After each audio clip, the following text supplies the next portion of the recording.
I'm going to tell you a hard story. It starts with a man wanting to protect his family and country. It ends with a dead man and possibly a widow taken into captivity and children being executed. He's a hero in every sense of the word. He stood tall when others might have run and tried to hide in the shadows. When the enemy approached, he knew what this meant. When the enemy approached, he looked deep inside and figured out what he was made of. And he understood what he had to do. It is an inspirational story to me. It is one which influenced me to enlist in the army so many years ago. But it is hard, not just because someone died at the end, but because it calls all of us, I believe, to ask, what should we do in response to our enemies? You and I are alike. Like you, I'm an Assyrian. Like you, I'm an American. Like you, I'm a Christian. Whether you're a banker, a lawyer, a mechanic, a preacher, a mother, a father, we have these things in common. When I was young, I wondered, as a child wonders, what should I do when I grow up? My parents raised me with the love of my nation in my heart. But I did not know, and I didn't know, and I did not have a way to express the love for my nation or a way to channel the desire to express that love. I found that calling many, many years ago in a miraculous way. There's a voice in some people's lives which calls out, be a soldier. It is that time when a man or a woman sees a need to stand taller. They see that America and Assyria need their help, so they raise their hand and say, I am willing. And they are willing, and have been throughout history. In America, these chosen few knew the redcoats were coming, and they took up arms. These soldiers freed our country, the country that we live in today. They saw Pearl Harbor attack, and they knew they had to return fire. These soldiers became our greatest generation. And how many of them saw the Twin Towers fall, and when the smoke cleared, brushed away their fears and met up with a recruiter? They are willing. We soldiers are willing. We Assyrians are willing. Americans have always been ready because we always respond. We do not shrink away from fear, but we walk towards our adversaries.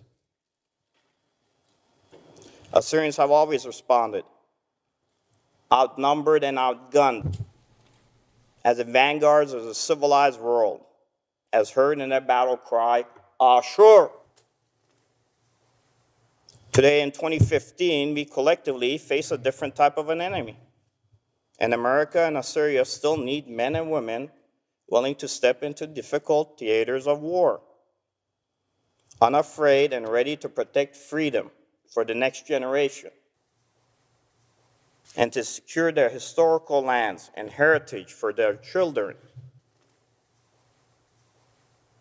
Many soldiers enlist because of major events. They see the TV news and it shows daily injustices.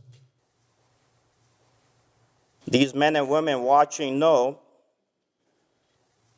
what they must do. Or they grab a newspaper on a quiet morning. It isn't as quiet as they thought. Maybe it was a front page story of terrorism or warfare.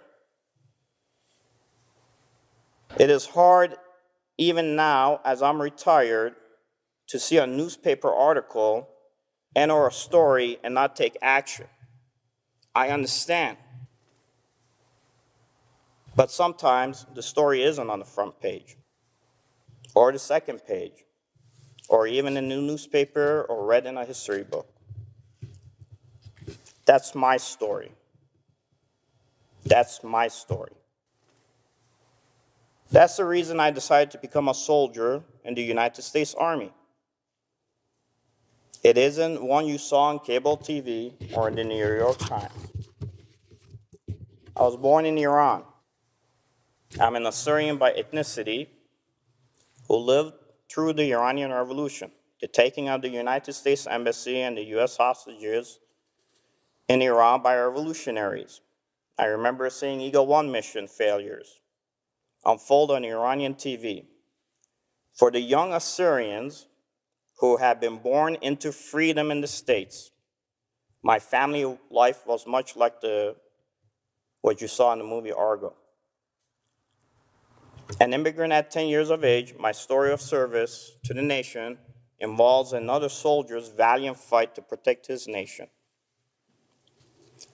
The Army wasn't my plan. I had no particular plan in life and was asking the question, what should I do in my life? A soldier's sacrifice in battle answered the question for me. And the answer came in an unusual way while I was attending a lecture in Chicago 25 years ago. An attendee asked the lecturer, a Near East archaeologist who had recently returned from leading excavations of the ancient city of Nineveh for the University of Chicago, do ancient Assyrians have any ties to modern Assyrians? In trying to answer the question, the professor relayed a story of his team's excavation. It was a story that challenged me to becoming who I was. That day, the professor told us on one late afternoon, a united army of Babylonians, Chaldeans, and Medes approached the city of Nineveh, the capital of Assyria. Like the animal, the soldiers were outnumbered. The enemy was coming from several directions. The best place to breach the city was at the main gate. But unbeknown to the rest of the army and the nation, a small crack had developed in one of the stone walls of the city itself. Things looked bleak. Once the enemy breached that crack, the fight would be over. They could and would kill at will. But as the archaeological team discovered, one Assyrian soldier thought that all was not lost. He believed that if his men had time, enough time, they could escape from the certain death. He knew the enemy, despite coming from several directions, could conjugate at the crack in the wall and breach the city, fill that crack, block it somehow, and maybe that could give his men the reprieve they needed. Fill it and defend it with what? They didn't have any hot oil or tar to pour from above. They had no large stones to push in the way. He had a solution, but its consequences were grim. This Assyrian soldier, the tip of the spear for all the civilized societies, positioned himself in the crack of that wall in such a way that he could defend and guard the city. But this just meant jamming himself into the wall in such a way that he himself could not escape. He must have known his imminent fate. But instead of resigning to a meaningless death, he decided to fight with valor. As an expert with a spear and a sword, this was before firearms, of course, he fought vigorously as each enemy soldier approached. Soldier after soldier came and was turned away.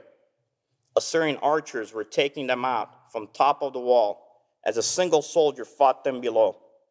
35 enemy soldiers were killed without the soldier knowing if it had accomplished anything. The soldier was eventually overcome. That's what the professor told us. What I heard was bigger than the story. I realized how we need men and women like that today.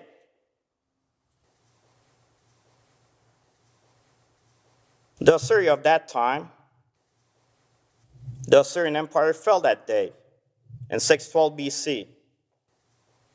And the majority of the city was burned to the ground, lost for history for millennia.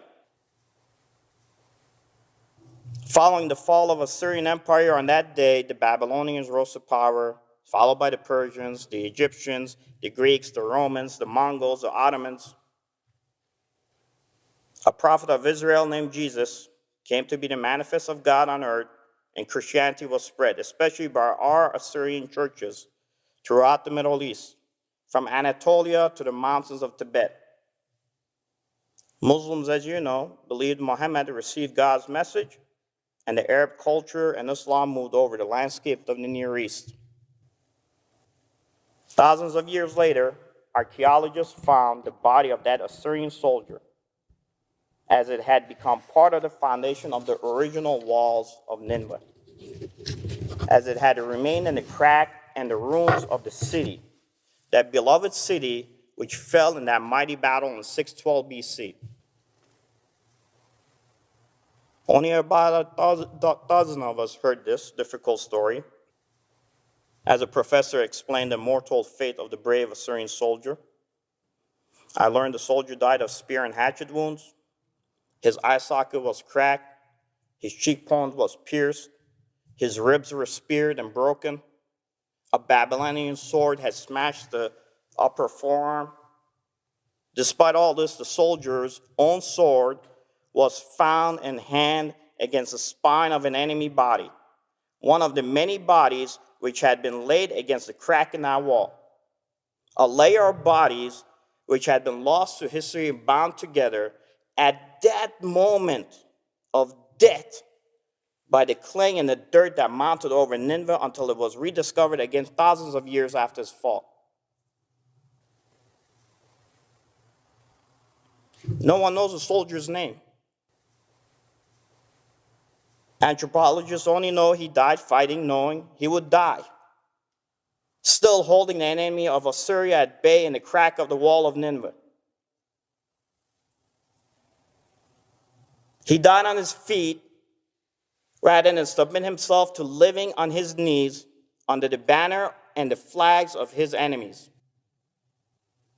His final resting place was in the standing position, in the crack of the city-state of Nineveh, with sword in hand laid against an enemy's spine, defending his country and people in life and death.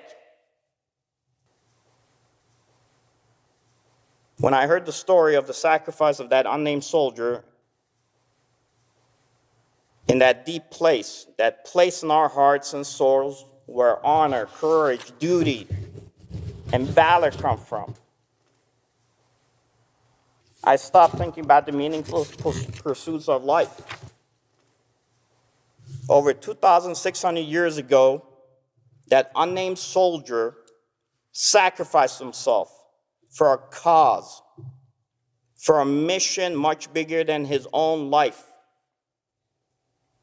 He led in a way you cannot teach a soldier, because that sense of pride, honor, valor has to come from within. It has to come from within.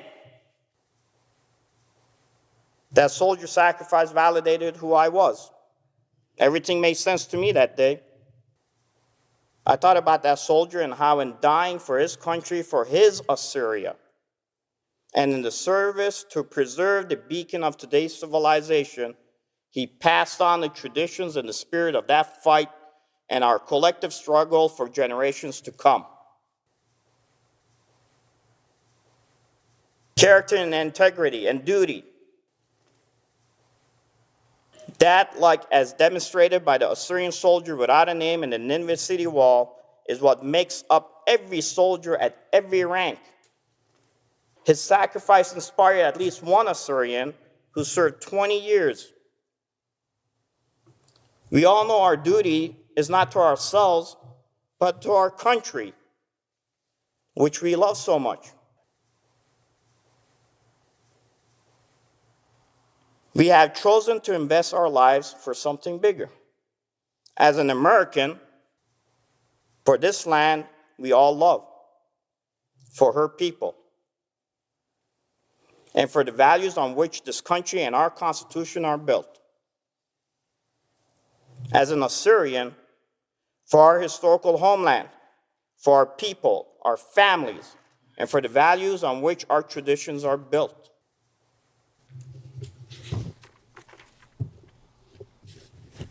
When I joined the Army, I ensured my life mattered. I know why I served. In the States, we soldiers are Americans, coming from every corner of every town in every state of our country, being called to serve all over the world. As Assyrians, that call to battle, which has been emblazoned on our hearts through our folk songs and the stories which our grandmothers would tell us about our heritage and history, has always guided us towards unity under one flag, within one nation, under one command.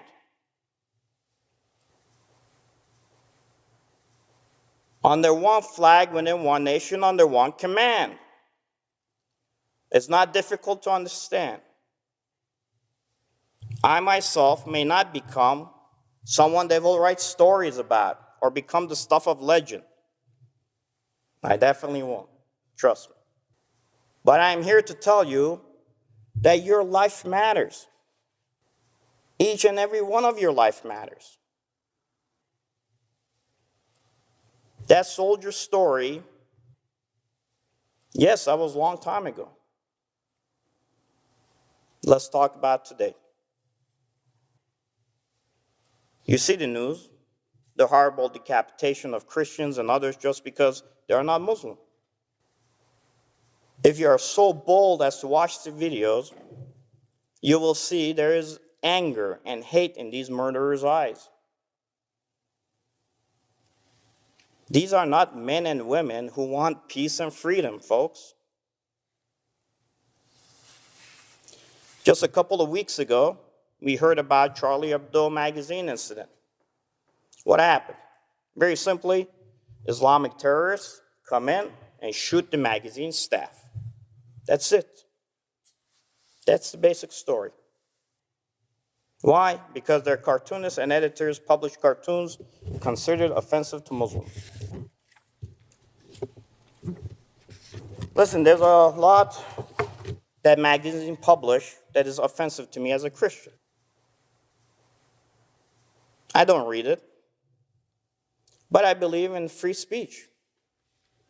And I believe in the freedom to worship as we like, even for an atheist. I believe we are free to believe or not to believe. But we are not free to oppress and kill those who believe otherwise. Today is ISIS and Al-Qaeda and the Taliban. Saddam Hussein and Osama bin Laden are dead. But their values, their hatred of freedom marches on under other flags and in other current and future desired regions and countries. This is why I'm here. Yes, I'm a retired soldier, but I am not done fighting for freedom. You know, you don't need to be in Syria to fight. You don't need to have a gun and to wear fatigues. You don't need to be on the front lines in the Niva Plains to be considered a patriot. So what can you do? There are organizations making a difference across the globe, like the Assyrian Universal Alliance, or the Assyrian and American soldiers currently fighting in Iraq and Assyrians fighting in Syria. Support them, support others like them. There are politicians in global settings involved in ensuring peace is localized. Help them and help them get elected and get their message out.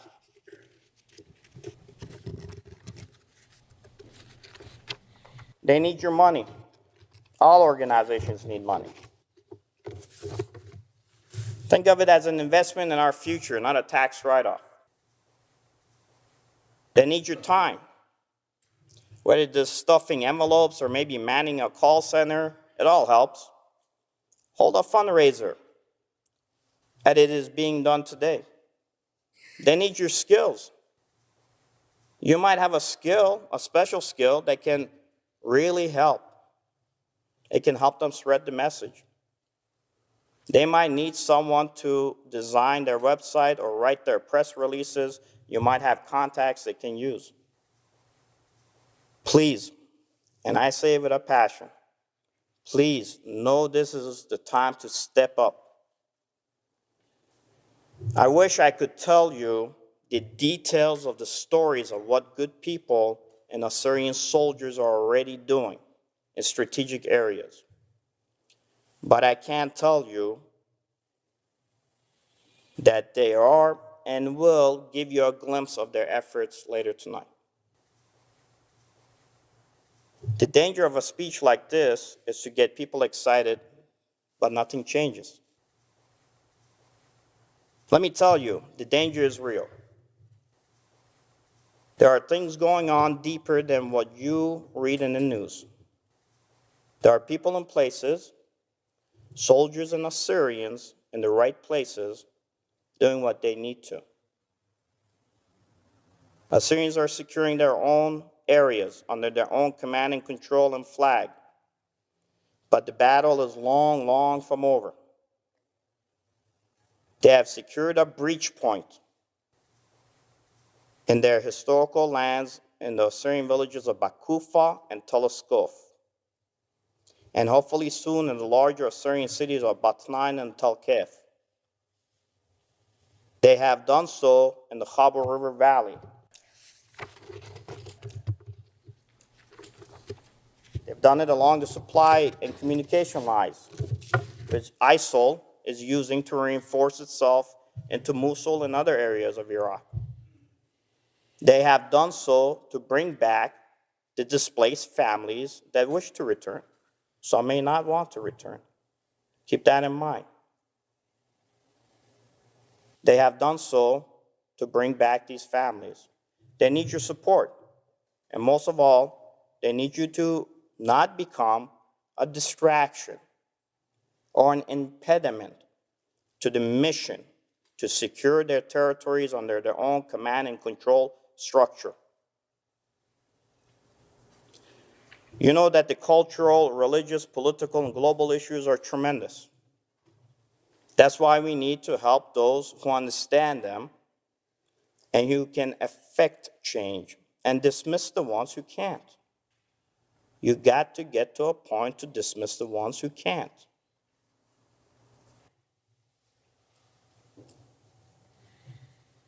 It isn't enough to chase out the enemies of peace and to secure your lands. There needs to be in place sustainable, sensible, culturally intelligent systems at every level. Of course, this means security. It also means economic and political infrastructures and lines of effort. is a term you'll hear from me again during the question and answer period. And I will give you the truth. I will not hold back. I owe it to the soldier who died in the city walls of Nineveh to tell you it is the way it is. Some of you won't like the message. The local people need the system in place so that they can move forward in peace and not live in fear. To achieve unity of command, remember that word. They need to be given the push to achieve unity of effort first, and then the guidance to understand the requirements to be successful along the lines of security, economic, and the political lines of effort. We cannot, let me repeat this, we cannot give them lip service. Lives are at stake. Don't place obstacles in front of them, but show them how to do it. Show them how to do it. How to get there by giving them the financial support to get there, and they will get there sooner than you ever imagined in a way you never envisioned. What can you do next? After our question and answer period tonight, hopefully I can show you how you can proceed forward and possibly recover from old and new leadership mistakes and system mistakes. Remember the system mistakes. Debate the issue. Challenge my proposals and any proposals I put on the table. Hold your leadership accountable. Don't just believe what they say, verify and validate what they say. The onus is on you. You want me to be a better leader? You better put the scope in my chest, and you better be asking the tough questions. Hold your leadership accountable if you understand my systems approach to our people, and then talk to people in this room. Make connections, exchange phone numbers. Then on Monday, make the call, send the email, and write the check. Ani Naturaya. I'm an American, I'm a Christian, just like you. Now let's do whatever we can to make a difference. The soldier in the wall is asking you to listen. God works in a mysterious way. God looks down upon a person and says, you don't know who I am. You don't know who I am. My name is going to be called Jesus. I'm going to be saving the world. There's going to be a religion that's going to come along. It's called Christianity. But you don't know what that religion is. But here's what I'm going to do. I'm going to send enemies against your city, state of Nineveh. I'm going to put you in a position. You got to make the call. What's your call?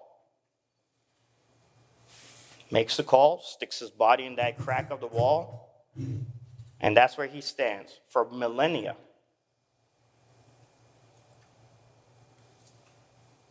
Then 2,000 years later, God turns around and says, today you're not going to go to that meeting, you're going to go to this meeting. And he sends somebody who was born into Christianity and understands the process, goes to a meeting, listens, and hears about this one soldier who doesn't even have a name.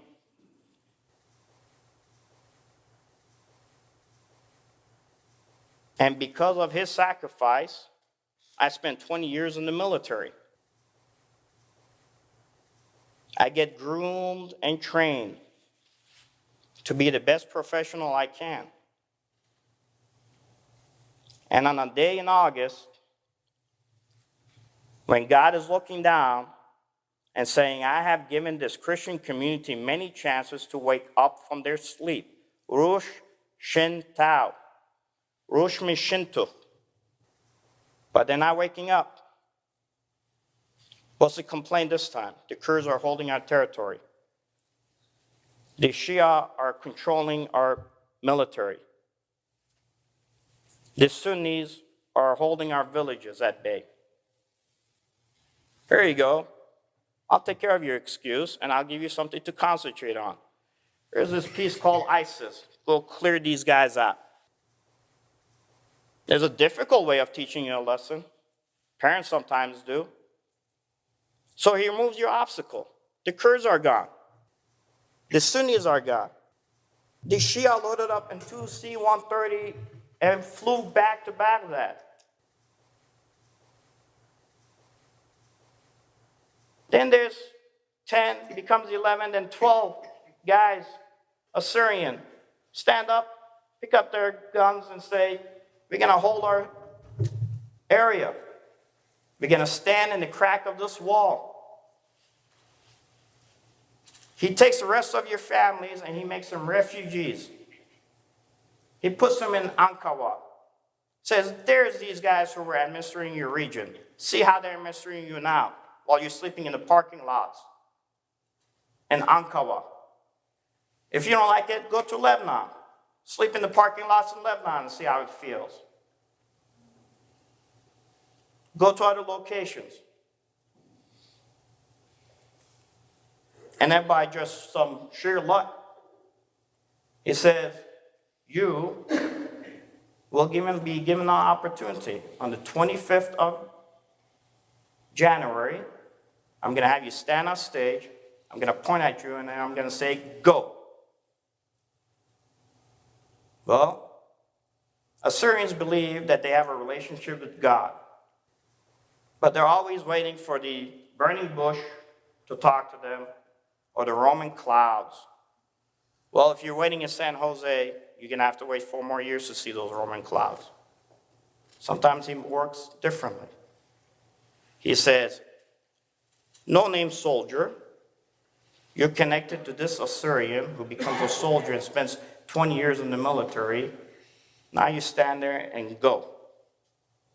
Let's see if they'll figure it out.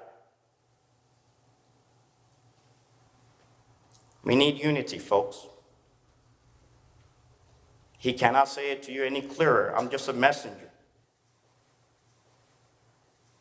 It ain't about names. There's an old saying in the Assyrian communities of Urmi, you got to kill your name before your name kills you. There's a lot of our leadership who have not killed their names, and their names are killing us. You owe it to the soldier who died in that wall to get this thing fixed. America's job isn't to fix it for you. Iraqi's job isn't to fix it for you. The Kurdish job isn't to fix it for you. It is your job to fix your problems. I'm just here to deliver the message. With that said, God bless you. God bless Assyria. And God bless and keep the United States. Thank you very much.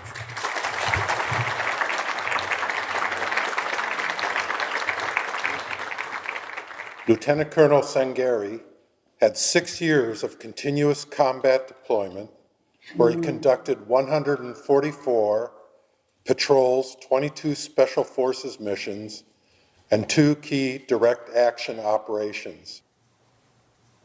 He survived 7 improvised explosive attacks and 1 enemy checkpoint engagement with no loss of life, and was awarded the Combat Action Badge for the operations.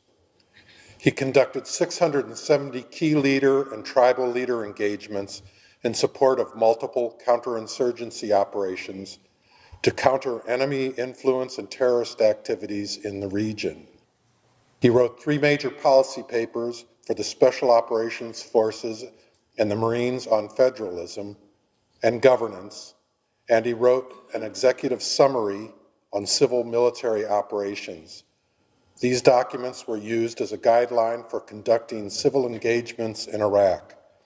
The policies legitimized 3 newly elected city councils and 2 mayors in Al-Anbar province to counter enemy influence, which directly allowed a new approach in support of the Sons of Iraq efforts in Iraq.